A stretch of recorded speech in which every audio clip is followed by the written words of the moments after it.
எல்லாருக்கும் நமஸ்காரம். இன்னைக்கு தியான ஸ்லோகம் 7, 7வது ஸ்லோகம். 7வது ஸ்லோகத்தில் பார்த்தீங்கன்னா அதில் ஆரம்பமே சாயாயாம் பாரிஜாதஸ்ய ஹேமசிம்மாசனோபரி ஆச்சீனமம் புதஸ்யாமம் ஆசீனம் அம்புதஸ்யாமம்னு வரும். அது படிக்கும். அது நம்ம படிக்கும்போது இப்படி தான் படிக்கணும். சொல்லும்போது சொல்கிறேன். ஆசீனமம் புதஸ்யாமம் ஆயதாட்சம் அலங்கிருதம். இதான் 7வது ஸ்லோகம்.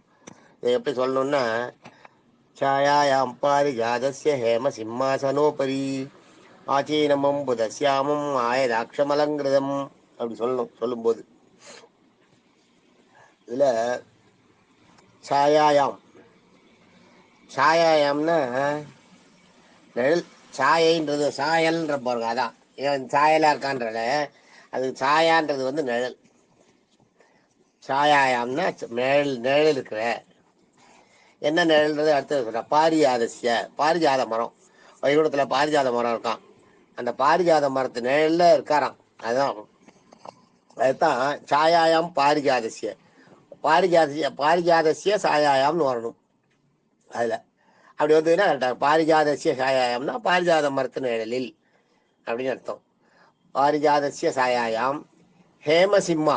ஹேமம்னா பொன். எப்பயுமே தெரிஞ்சுக்கோ, ஹேமம்னா பொன், தங்கம். ஹேம சிம்மாசனோபரி, தங்கம் போன்ற தங்கமான தங்கத்தாலான சிம்மாசனத்தில் உட்காந்துருக்காங்க. ஸ்னோபரி சிம்மாசனோபரின்னா, பரின்றது வந்து பரிவட்டம். அது பரின்றது படைன்றது பேரு. பரின்றது இந்த இடத்துல வந்து அதில் அதை அடைஞ்சிருக்கிறது, அந்த சிம்மாசனத்தை அடைஞ்சிருக்கிறது. ஹேம சிம்மாசனோ பரின்னா அந்த ஹேம சிம்மாசனத்தை அடைஞ்சிருக்காராம். அப்படின்னா அந்த அந்த மண் போன்ற சிம்மாசனம் அவரது, அதில் உட்கார்ந்துருக்காருன்னு அர்த்தம். ஹேம சிம்மாசனோபரி.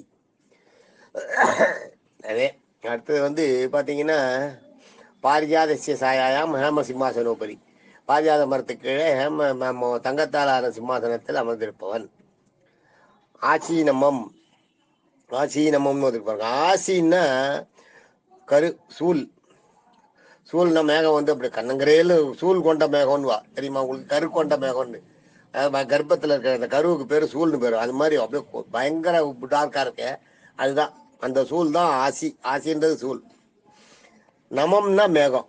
ஆச்சீனம்னா கண்ணங்கரையில் இருட்டின்னு பயங்கரமா கிளவுட் பஸ்ட்ன்றதுக்கு முன்னாடி ஒரு இருட்டின்னு வரும் பார்த்தீங்களா? அப்படியே மேகம் பார்த்தீங்கன்னா எங்கே பார்த்தாலும் அந்த ஒன்றுமே தெரியாது, சுத்தமாக இருட்டாயிடும்.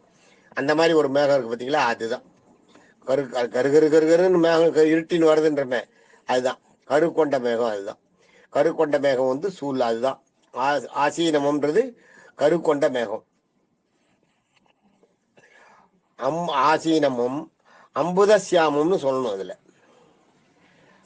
அம்புதசியாமம்னு சொல்லணும். இதில் அம்புதஸ்ன்றது வந்து புதசியாமம்னு வருது. இதில் படிக்கும்போது அப்படி சேர்ந்து வந்துடும். அம்புதசியாமம்னு சொல்லணும். புதசியாமம்ன்றது புதன்றது வந்து புதஸ்ன்றது வந்து அழகிய. புதஸ்னா அழகிய, அது அற்புதம்ன்றது அதுலேருந்து வந்ததுதான்.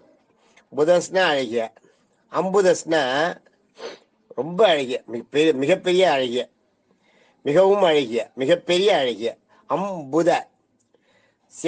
புதஸ்ய அப்படி வரணும்.